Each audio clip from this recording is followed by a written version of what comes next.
क्या आपने कभी महसूस किया है कि इस विशाल ब्रह्मांड में हर चीज जैसे किसी अदृश्य नियम के अनुसार चल रही है? सूरज का उगना और ढलना, चांद का घटना बढ़ना, समुद्र की लहरों का आना जाना, यह सब केवल संयोग नहीं है, यह सब ब्रह्मांड के सूक्ष्म नियमों का परिणाम है।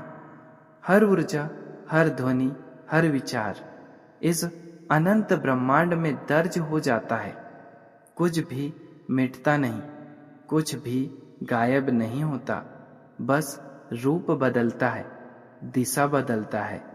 ब्रह्मांड एक विशाल जीवित चेतना है जो सब कुछ देखती है, सुनती है और उत्तर देती है। हम उसे ऊर्जा, परमात्मा या कर्म फल का नियम जो भी नाम दे, सत्य यह है कि वह हमेशा संतुलन बनाए रखता है।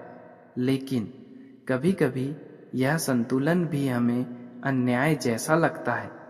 हम सोचते हैं, मैंने कुछ गलत नहीं किया, फिर मेरे साथ बुरा क्यों हुआ?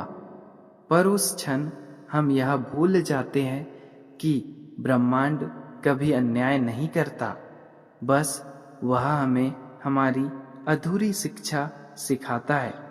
आज की कहानी उसी सत्य पर आधारित है।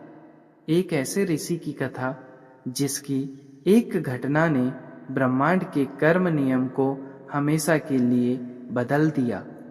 बहुत समय पहले, जब पृथ्वी पर धर्म का प्रकाश मंद हो रहा था, तब एक महान तपस्वी मांडव्य ऋषि हिमालय के समीप अपने आश्रम में तपस्या कर रहे थे। उनकी साधना इतनी गहरी थी कि वे ध्यान में बैठते तो समय जैसे ठहर जाता था। उनके चारों ओर एक दिव्य ऊर्जा का घेरा था, जहां पत्ते भी हवा में बिना अनुमति हिलने से डरते थे। कहा जाता है, मांडव्य ऋषि अपने ध्यान में पूरे ब्रह्मांड के स्पंदन को महसूस कर सकते थे। उनके लिए तारे और आकाशगंगाएं केवल आकाश के दृश्य नहीं थे, बल्कि ब्रह्मांड के जीवित नाड़ी संकेत थे। एक दिन जब वे ध्यान में लीन थे, उसी समय कुछ चोर राजा के सैनिकों से बचते हुए उनके आश्रम में आ घुसे। उनके हाथ में चोरी किया हुआ खजाना था। वे उसे एक झोपड़ी में छिपाकर भाग निकले। थोड़ी देर बाद सैनिक वहां पहुंचे और चोरी का सारा सामान आश्रम में पाकर मांडव्य ऋषि को अपराधी घोषित कर दिया। राजा के सामने लाया गया और बिना जांच के आदेश दिया गया, इसे सूली पर चढ़ा दो। ऋषि मौन रहे।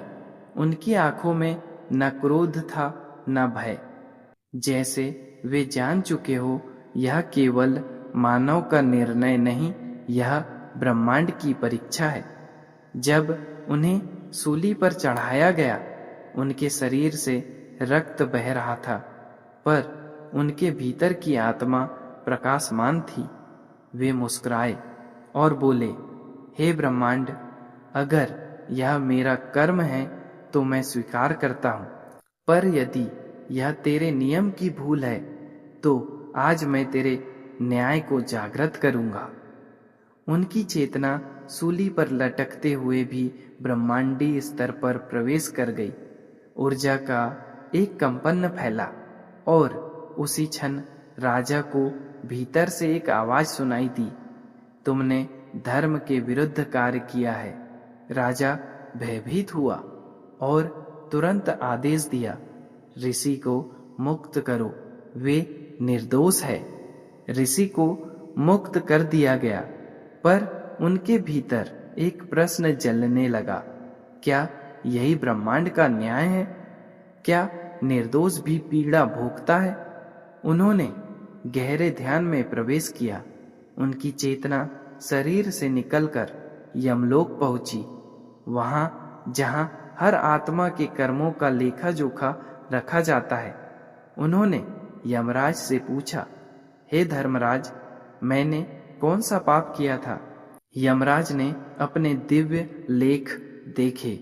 कुछ देर बाद बोले, ऋषिवर, जब आप 8 वर्ष के थे तब आपने एक बार एक छोटी चींटी को कष्ट दिया था। वह पाप सूक्ष्म था, पर कर्मफल का नियम अटल है।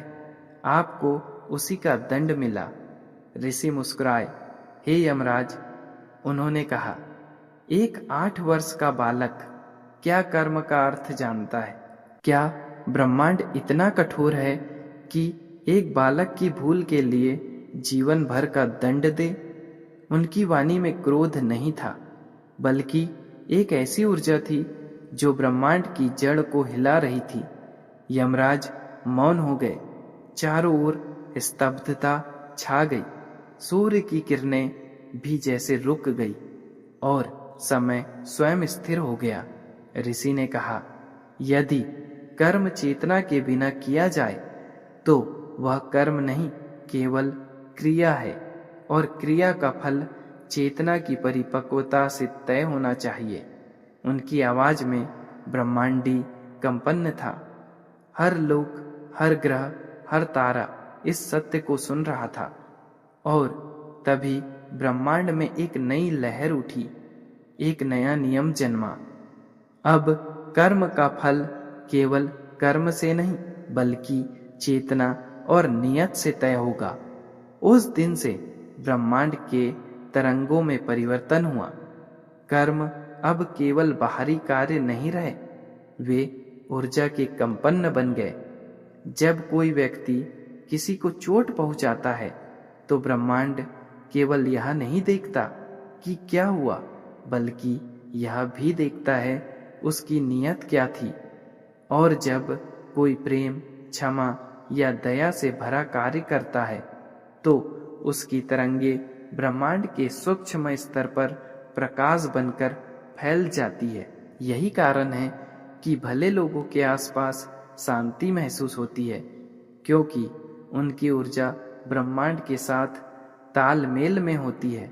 ब्रह्मांड केवल न्याय नहीं देता, वह सिखाता है, जगाता है और विकसित करता है। तुम्हारे विचार, तुम्हारी भावना और तुम्हारा विश्वास, यही तुम्हारा कर्म फल बनाते हैं। अगर तुम्हारे मन में भय है तो ब्रह्मांड तुम्हें ऐसी परिस्थितियां देगा जो उस भय को जगाए।